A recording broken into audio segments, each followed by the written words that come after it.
Hello viewers, this is Mansa. Welcome to our channel. ఈ రోజు మీ ముందుకి చాలా సింపుల్ అలాగే సరికొత్త హెయిర్ స్టైల్తో వచ్చేసాను.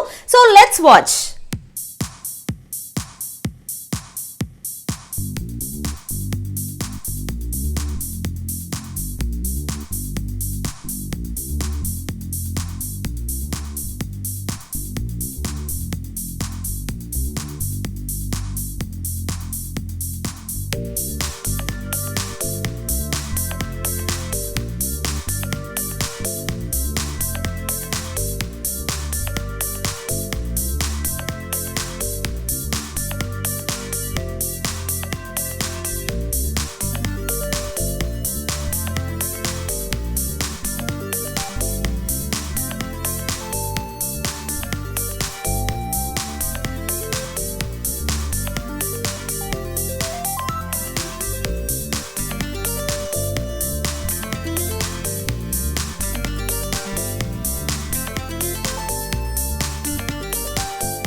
చూసారు కదా సింపుల్గా హెయిర్ స్టైల్ ఎలా చేసుకోవాలో. మీరు బయట అకేషన్స్కి కానీ కిటీ పార్టీస్కి కానీ ఎక్కడికైనా వెళ్ళినప్పుడు ఇంకా మంచి మంచి హెయిర్ స్టైల్స్ చాలా సింపుల్గా సులభమైన పద్ధతిలో ఎలా చేసుకోవాలో, ఇంకా మీరు హెయిర్ స్టైల్స్ తెలుసుకోవాలంటే మా ఛానల్కి సబ్స్క్రైబ్ చేసుకోండి. ఈ హెయిర్ స్టైల్ ట్రై చేసిన తర్వాత మీకు ఎలా వచ్చిందో కమెంట్ బాక్స్ ద్వారా తెలపండి. Until then bye.